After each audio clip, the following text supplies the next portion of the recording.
はい。では、私うん。が、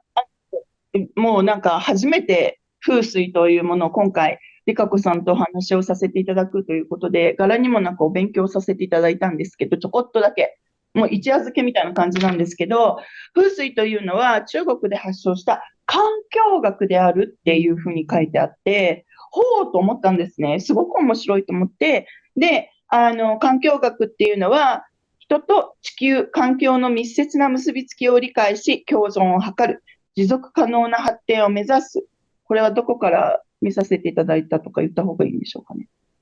抜粋はマイナビ進学さんというところからの記事がとてもわかりやすかったので、マイナビ進学さんありがとうございます。勉強させていただきました。それで、風水っていうのを別に調べていたら、アメリカとか英語ではフェンシュイとかっていうので、ね、知られてますけど、自然界のエネルギー、つまりエネルギーイコール気ですけど、気の流れと流れを暮らしに取り入れ、運気を高めることを目的としているっていうふうに風水が、Google したらそういうふうに出てきてですね、はい。はい。あーって言って、これだけですごく分かったんですよね。で、その環境学っていうのは、その人と地球環境の密接な結びつき。これって今、環境破壊がもうどんどん進んでいってしまって、で、こういうことがすごく大事だし、それを理解して共存を人間が図っていかなきゃいけないじゃないですか。で、人間が自然界をリスペクトしなくって、敬わなくって、どんどん開発を人間のためにしてしまったことで、自然界の流れで環境が変わっていくことに、どんどん違う拍車をかけてしまって今に至るわけで、私たち人間は今もこれからもずっと自然界をと共存させていただいて、私たちは生かしていただいてるっていうことに私はいつも思っていて、自然界を無視することは絶対いけないじゃないですか。それが環境学で、それが風水と、風水っていうのは環境学ですっていうのを学んだときにすごい実は感動したんですけどね。はい。うん、まあ、環境学といっても、その家の中の、エネルギーと、それから家の外の、あの、うん。実際ものですよね。道とか道はい。路とか建うん。物とか、そういうものとのコラボレーションを図って、その家に住んでる人の運気を上げていきたい。そうん。の人の持っはい。ている運を最大限に生かしていこうという、そういう意味での環境学ですよね。ね。確かに、でも、どんなにそのフライングスター風水でいい家を設計しても、その立っている場所、国と、その国が乱れていれば、やっぱりその人間は幸せになれないわけだし、だからやっうん。ぱりもっと根本的なところはまた別にあるとは思いますけどね。そうですね。はい。あの、この本、この本を読ませていただいて、一番最初のここに書いていらっしゃる言葉にすごく感動したんですけど、りかこさんが、風水で住環境を整える意味は、その人が本来持っている金運や健康運を最大限に引き出すことにあります。天命を変えることは難しくても、フライングスフライングスター風水で環境を整えることによって、建物から最大限のサポートを得ることが可能です。ビジネスや日々の金運アップにぜひお役立ていただきたいですっていうふうに書いてらっしゃって、ああ、風水ってそういうものなのかってすごくもう簡潔なんですけど、ものすごく深くて、すごくなんか、風水ってこういうふうに素晴らしいものなんだって初めて本当に教えていただいたんです。感謝します。ありがとうございます。ありがとうございます。うん、ね、はい。私も本を少し読ませてうん。いただきまして、そのスピリチュアリズムっていうことと関係があるのかなと思ったんですが、その風水っていうのは、その見えるエネルギーと見えないエネルギーのコラボレーションっていうことを、何度も書いていらっしゃってですね、あ、それがきっと特徴的なんだと思ったんですけれども、フライングスター風水っていうのは、その見えない方のエネルギーにも、をフォーカスをしているっていう風なこともそうです。書かれていたと思うんですね。あの、で、あの、それは他の風水とか、あと何か違う点でもあるのかなと思ったんですが、その辺はいかがでしょうか。財運と、要するに、インスピレーションを得るっていうか、はい。健康運っていうんでしょうかね。その2つが主なエネルギーなんですけれども、あの、財運に関しては、ですから、ドアとか、はい。あの、テレビが置いてあるとか、それからあとエレベーターとか階段ですね。そういう動きのあるところでエネルギーを出すんです。で、あの、環境ということから言うと、もう一つのそのインスピレーションを得やすくなる、あとでよく眠れるとか、健康運、人間関係に運にいいエネルギーっていうのは、静かな音の出ない場所でそのエネルギーを出すんです。ですから、それとか、あと窓の外に、例えば高い建物があるとか、そういうことがあると、その静かなところで出すエネルギーはとてもよくされるわけです。で、例えば、財運にとてもいいエネルギーが海に面してたりしたら、その家はとても財運に恵まれるっていう、すごい大きなエネルギー、動きのあるエネルギー、水という、あ海も動きがあるから、動き、そうですね。水、強調されるんですね。そうですね。あと、大きな窓があって通りがあるとか、うん。その窓がとても開けているとか、そういうことがあると、財にとっていい星がそこにあれば、そのお家はとてもいい財に恵まれる、うん。建物は。で、そういう意味で、外の環境と家の中のそのエネルギーとのコラボレーションで、良し悪しうん。が決まってくる。だから例えば、とても悪い星もあるわけです。で、そのとても悪い、あの、財運にとても悪いエネルギーの場所が、例えば海に面していたり、あの、道路に面していたり、大きな窓があったりするととても良くない。その人間関うん。係とか、もちろんお金も良くない。それからあと、とてもそのスピリチュアルにつながりやすいというところに、とてもその悪い星があって、そこがまたとっても静かな環境だったりすると、お化けが出たりすると言われています。へあえ、はい。霊が出やすいって言われてます。そうなんですね。それはせっ面白ちゃんのい。ね、なんかちょっと領域にもなるのかなと、私がちょっと聞いてて思ったのはですね、その窓からのそういう景色とかそういうのも、何がね、外にあるかっていうのも関わってくるっていうことですけども、せっちゃんもね、スペースクレンジングって言って、あ、お家とかはいはい。お店はいはい。とかのね、場所をクレンジング、浄化する、エネルギーを浄化するっていうことをセッションでさせていただいているんですけれども、その時に窓から見える景色を写真で送ってくださいとかっていうふうに私もクライアント様にご依頼したりするんですね。で、それはせっちゃんはそういうのとちょっと共通してるかなとも何かその重要なポイントがあるのかなと思ったんですが、せっちゃんその辺は何かリカ子さんがおっしゃったことと何かちょっと重なるようなことはありますか？私はリカ子さんがお持ちのような、知識は全くなくて、私はサイキックとして生きていますけど、わざと勉強しないので、どういうところでどういうものがとか、こういうところは直さなきゃいけないとか、そういうのはなくて、感覚でしか、もしくは本当にこう、そこを見て、歩いて、リーディングをして、天から教えていただくんですけど、窓の外を、E メールだったらお写真を送っていただいて、で、実際にズーム、前はスカイプとかでやっていましたし、直接伺ってやるときも必ず窓の外を見させていただくんですね。で、それは、あそこに何があるから悪いとかっていう知識とかは全くないので、ただ、どこのビルから、どっちの方向から、どの家から、実は悪いエネルギーがそこのご自宅に影響があるかっていうことがわかるので、瞬時に。で、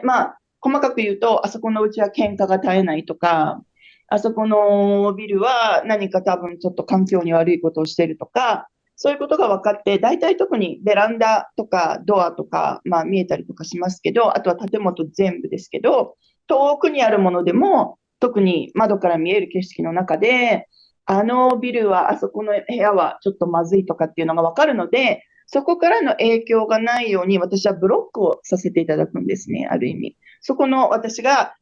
スペースクレンジング、空間の浄化というのがスペースクレンジングなんですけど、空間もしくは場所の浄化をさせていただくので、そこのご自宅を守らせていただきますから、そこのご自宅に影響がないように、もしくはそこのビルに影響がないように、ブロックをさせていただく、もしくはちょっと、私が優しい気持ちになったら、っていう、そう、冗談ですけど、そちらのご自宅もちょっとその辺をクレンジング浄化させていただいて、皆さんが平和に生きていただけるように、特に私の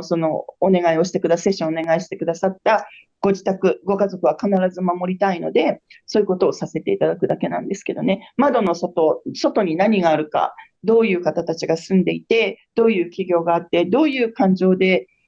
暮らしていらっしゃるかとか、その人もエネルギー源なので、建物のエネルギーと人間のエネルギーと両方、ある意味、ね、分かるように生まれてきてしまったので、それをもとに浄化と守りをつけさせていただくということをさせていただいているので、リカ子さんのような知識があったらもっとお役に立つのになって思います。こちらの方がより具体的で正確ではないかなと思います。リカ子さんのじゃあ、フライングスター風水ではそういった何か、じゃあ、セッツが、セッチャーの方がこうやって守りをつけるというふうに、そういうふうに何か、何も悪いものが入ってこないようにっていう対処法として、そうやってセッチャーを守りをつけるということをするっていう今お話だったんですけども、リカ子さんがじゃあ例えばここの部屋はせっかくこれなのにこれがあるためにダメじゃないかっていうなかなかで力を発揮してる部屋じゃない悪い影響があるっていうような時は何か対処法とかそういうのもあるんでしょうか？あの、実際の風水では、鋭角な角が、その、窓があるところに向かって見えるっていうのをとても悪いとするんですよ。ああ、刺してくるっていうんですね。この間クライアントさんがそういうことをおっしゃって、私がスはい。ペースクレンジングで、あそこのビルがいけないのでっていうお話を、したんですね。で、今のように浄化させていただいたんですけど、その方が、いろいろ調べられて、あのビルは実は、鋭角に自分の方に向かっていて、悪いっていうのが分かりましたっておっしゃったんです。そのことですね。で、風水では法華経っていう、その鏡に映して、その角を小さくして、クシュクシュちっちゃくしちゃうっていう鏡があって、その鏡で対処したりするんですけれども、面白い。でも実際には、あの、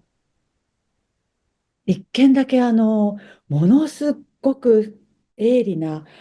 角がキッチンの窓にもろに向かってるっていう方がいらして、で、私、風水に勉強し始めの頃にちょっと聞きかじりで、そこに刃物を置いていくといいっていうふうにその時に習っていて、で、刃物を置いていただいたんですよ。はい。そうしましたら、私写真撮っておけばよかったと思うんですけれども、1年ぐらい経ったら、その刃物がぐちゃって曲がってたんですよ。うおー。それでそのお客様は気持ち悪いから捨てちゃいましたっておっしゃってましたけど、もうとにかくブラインドでその角が見えないように閉めてくださいっていうことで対策しました。その後。あそれぐらいね、エネルギーって見えないんですけど、人間って誰でもはい。感じるので、で、生活してるとそうやってね、キッチンに立っても感じなかったりするのかもしれないですけど、包丁さんは見せてくれたってことですよね。エネルギーってこれだけ影響があるってことを。すうん。ごい。皆さん、エネルギーを信じてください。すごい。すごいですね、極本当に。端な例ですけど、もう本当窓に間近に迫ってましたので、その角が。遠くに見えあるなんてもんじゃなくて、本当に。ですから、やっぱりそれはとても大きいエネルギーだったんじゃないかなと思います。エビデンスですね。これがね。ですね。はい。すごいな。ね、すごいですね。その何か対処するっていうようなこととかで、もう一つ、動きとかそういうエネルギーっていうことで、なんかプラント、植物っていうのが、例えば私はその説の、スタッフでもあるので、スペースクレンジングなどでも、つついていかせていただいたことがあるんですけども、ここにこのプラント、こう、何か植物を置いたらいいとか、ここのこういう、例えば部屋の中の気の流れがこうなっているからとかって、だからここには何も置かない方がいいとか、そういうことを、説がもう上とつながって、クライアント様にメッセージをお伝えするっていうことがあるんですけれども、例えばそのじゃあ、エネルギーを発する、ね、せっちゃん全部エネルギーだってせっちゃんいつも言うけれども、その植物は本当に生きている、枯れるし、どんどん育つしっていう意味で、そういう意味で見えないエネルギーを持っている、見えるエネルギーを持っているのかと思うんですが、何かそういう風水、あります。フライングスター風水でも、そうやって植物とかっていうのは何かあったりしますか、そういう。対策として、はい、気、金、なんだっけ、水っていう、語行を使うんですけれども、はい、植物は、ですね、難しいんですけれども、専門的に言いますと、はい。今の時代、2024年からの20年間って、あの、いいエネルギーが火と水なんですね。火と火、水の、いや、ファイヤー、火と水っていう木、か、あの、ウッドの木。ナンバー9、星の9と1なんはい、です。で、そのはい。9と1の星のエレメントがそれぞれ火と水なんです。で、火ね。そのエレメントを強めるのには、あの、木はいいんですけれども、土はあんまり良くないんですよ。うーん。え、水の方はいいはい、んですけど、木にとっては良くはい。ないんです。はい、はい。ペカ子さん、ファイヤーですか木、ウッドですか？ファイヤーです。はい。あ、はい。それで、これすごい専門的になっちゃうんですけれども、あの、今までの2023年までは、8っていう数字が、8っていう星が一番良かったんですね。で、8っていうのは土の、エレメントなので、そのうん三つ星、ウェルススター8とか、スピリチュアルスター8のところにプラントを置くととっても良かったんですけど、9以降は、例えばミリオンバンブーですとか、水だけであの育つはいはい。はい。植物うん。だったら球のところに置いてもまあいいんですけれども、土付きのえー、プラントあんまりないんですよね。本の中に、そういった対処をするときに、日本の生け花っていうふうに、私、英語の方を読ませて、はいはい、そうです、そうです。生け花って書かれていたのは、それが理由なんですかね。その土を使わないっていう。そうです、そうです、そうです、そうです。はい。まあ、生け花はあしょっちゅうやのらなくちゃいけないので、めんどくさいんで、ミリオンバンブーうんうん。刺しときゃいいんでねっていうですけどね。なるほど。あと、ミリオンって皆さんご存知ですか？はい、ニューヨークだったらチャイナタウンの通りとかでよく売ってるんですけど、そうです、そうです。長かはい。ったり、大きいのもいいんですか？そうです。サイズもちろん、も関係ないちろんです。ですか？ただ、ミリオンバンブーを主に使うのは、その星の中に法律問題を起こしやすいっていう星があるんですよ。へはい、え。コートケース。法律問題、裁判沙汰を起こしやすいっていう星があって、それはい。がたまたまその活性化されている場所にあると、例えば玄関とか、あと、あリビングとか、あとエレベーター、エスカレーター、そういうところにあると、法律問題を起こしやすくなっちゃうっていう星があるんですね。で、そういう場合、対策としてミリオンバンブーを置きます。へあえ。なるほどね。本当にで、いやお家によっては、その置いたミリオンバンブーがね、すぐ枯れちゃうお家ってあるんですよ。で、そういう場合はね、おそらくミリオンバンブーが戦い疲れて枯れたんじゃないかと私は思うんですけど、すぐに新しいのと変えてくださいっていうふうにお願いしてやってます。で、私、皆さんこの、がね、聞いてらっしゃるだけで、りかこさんのコンサルトを受けたいと思われている方たちがたくさんいらっしゃると思います。ういや、でもね、ん。ミリオンバンブーは私、本当にいくつかエビデンスあります。ああ、うん。個人、そうですか。はい。今の私の質問なんですけど、そのミリオンバンブーは大きさとか関係ありますか？関係ないです。関係ないです。うーん。ただもう枯れたら取り替えるってことをしうん。ないと、いけないっていうことですね。あと3本か4本かっていう数も決まってるんですけど。ええ、あ、葉っそこ、ぱを猫ちゃんが食べちゃったとか、そういうのは大丈夫ですか？それはでも猫ちゃんが心配なだけで大丈夫であ、す。よかったですね、じゃあね、ミリオンせっちゃん。バンブが大丈夫だったら大丈夫です。はい。ちょっとね、若干かじられてますけど。ミリオンバブございます。はい。でもあと場所がね、でもね、良ければいいんですけどね。場所が、そうですね。はい。ね、本当本にね。当にこれは私の家族でも、あと友達でも、実際になんかこう、ミリオンバンブーを置いたらパタッと止まったとか、そういう例はありました。はい。うん。違う、ギャーギャーギャーギャーできたのがこうパッと治ったとか、っていうか言ってこなくなったとか、そういう例はありました。まあ、いつも、日本は特にご近所問題で、日本ってやっぱりご近所がとても家でも近かったりするじゃないですか。で、いますよ。すっごくご近所のことで困っていらっしゃる方がたくさんいらっしゃるので、まあ、そこはだから、こういう、本来だったら、その対策できますよね。あと、喧嘩を起こしやすい星っていうのもあるんですよ。で、あ喧嘩が起きやすい星が、お玄関とか、やっぱりリビングとか、あの、階段とか、そういうところにあると、やっぱりいさかいが絶えない。まあ、家庭内、主に家庭内です。まあ、そういう場合もなんか真っ赤なものを置くとか、そういう対策はあります。なるほど。勉強したくなります。どんどんどんどん。本当に。そうですね、本当に。買ってきますよね。最初のでも、頃はね、ここに置いちゃダメとか、せっちゃんが言う別の言い方では、ここに置いてくださいとか、そういうのはやっぱりね、なんか、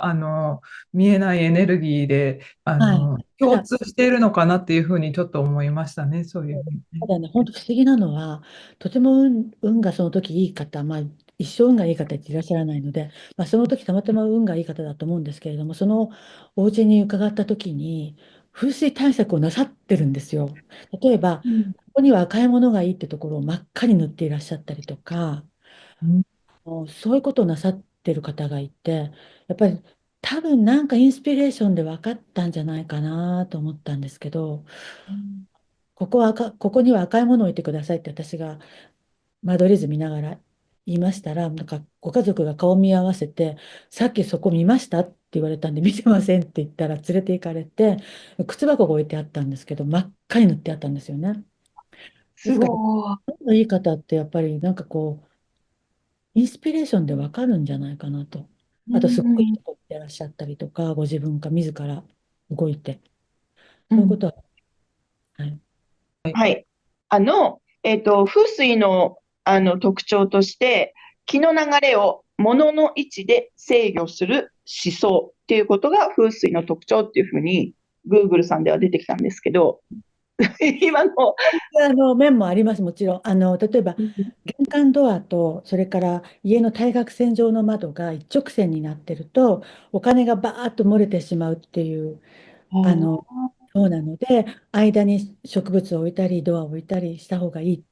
ついたておいた方がいいとか、そういう意味での気の流れをこう制御するっていうやり方はあります。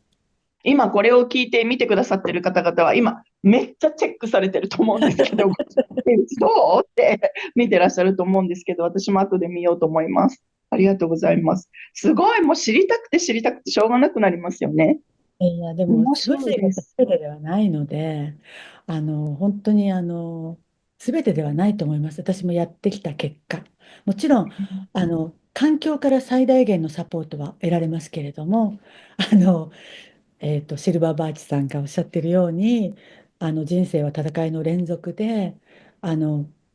なんて言うんでしょう、チャレンジの連続だし、うまあ、人ん。生っていうのは戦場であると。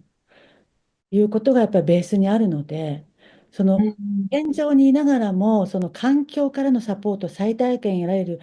知恵を、その古代中国人が私たちに授けてくれたんではないかなと思ってます。ですから、なるほど。戦場であるっていうことからは逃れられないと思います。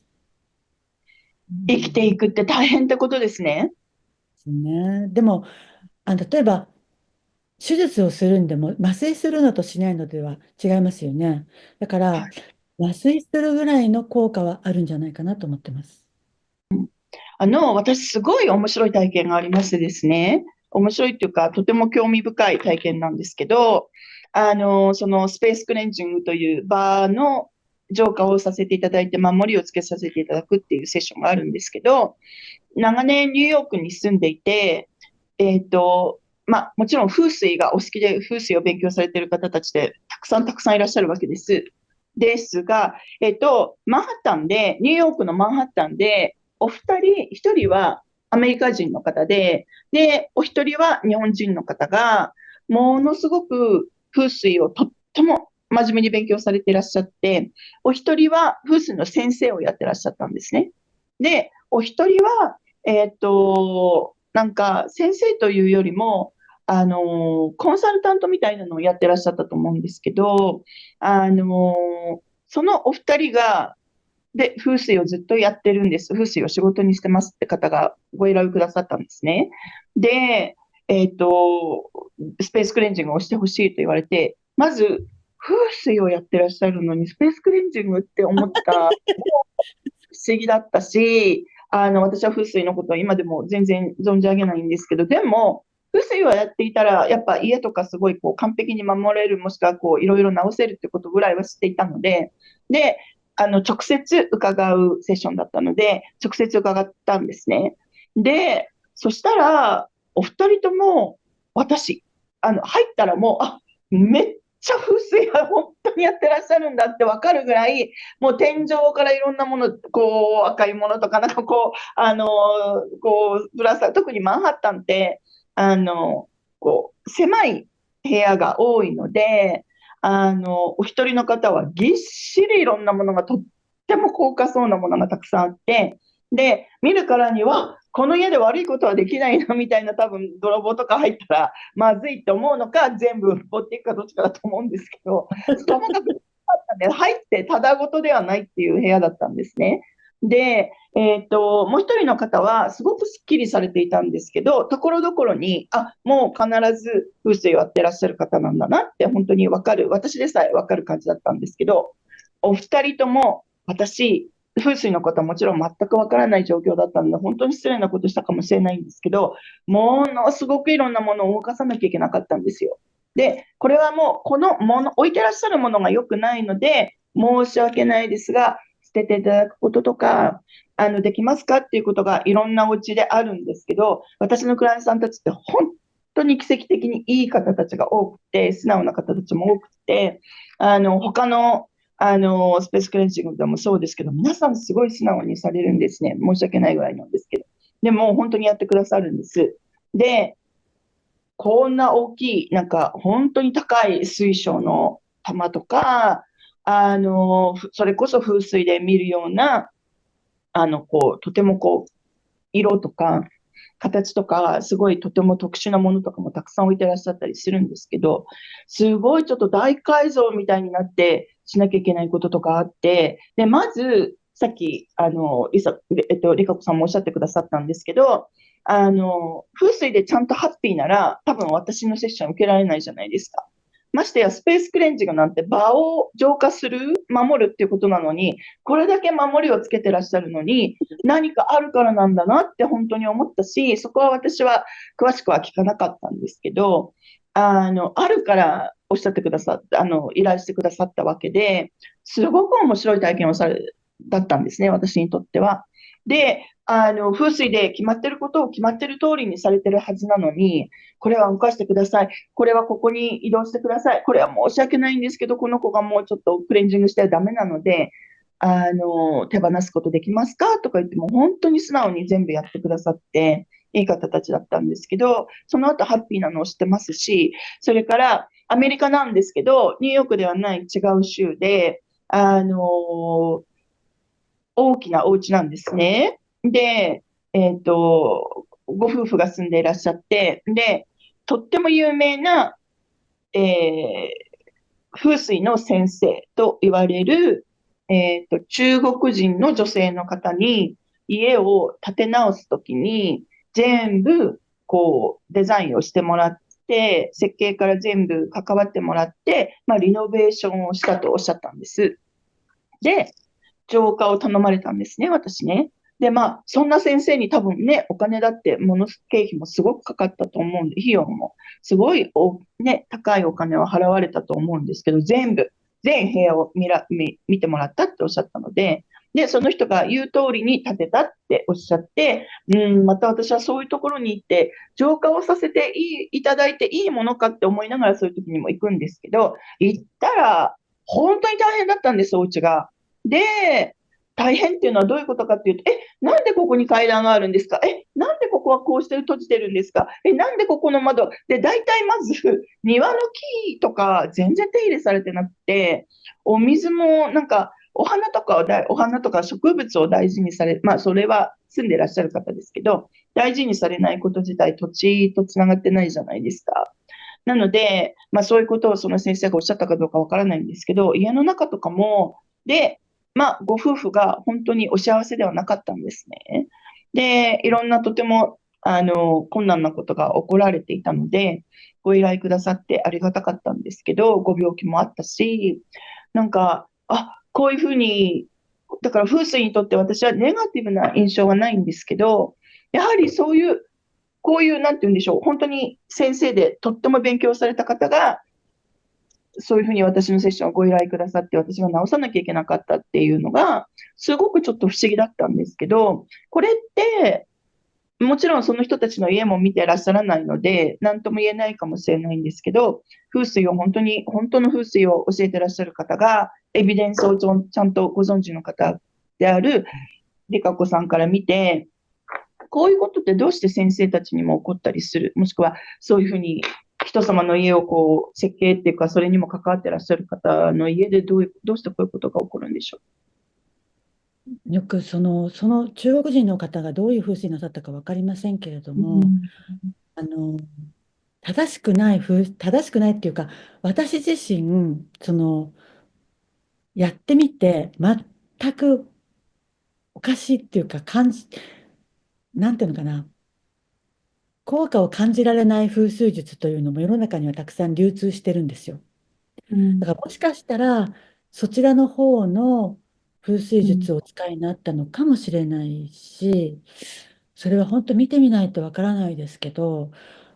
私はそうですね、例えばプレスリーの家とか、あとマイケル・ジャクソンが亡くなった家とか、あと本にも書きましたが、マリリン・モンローの家とか、いろいろ検証する限り、フライングスター風水で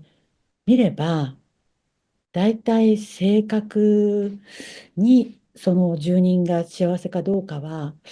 ちょっとわかるとは思うんですけれども、うん、なだから、るほどね。ただ、フライングスター風水って完璧にやっても、その方たちが、そういう、ものすごく何か運命的になんか悪いものを、悪い時期に差し掛かっていたり、その2人のいさかいを乗り越えないと、2人がなんか、現世でのなんかカルマが乗り越えられないような何か背負ってらっしゃったりしたら、そっちの方が勝つのかもしれないですね。そこは分からないです。私にも分からないですね。ただ、なるほどね。私も確かに風水術は使ってますし、自分の家で。あと年運星って言って毎年場所を変えて飛んでくる星があって、その影響も結構強いので、これで完璧と思っても、毎年毎年、例えばこの進出良かったのに今年はダメだとか、そういうのもあるんですよ。で、うん、そういうところまで気を配っていても、やっぱり細々としたことはやっぱ起こってきますので、だから人間ですもんね。本人の幸せ感だと、うん、ただ、個人的な悩みが全くないと言ったら嘘になりますが、あの、風水やってるおかげかなと思うことは多々あります。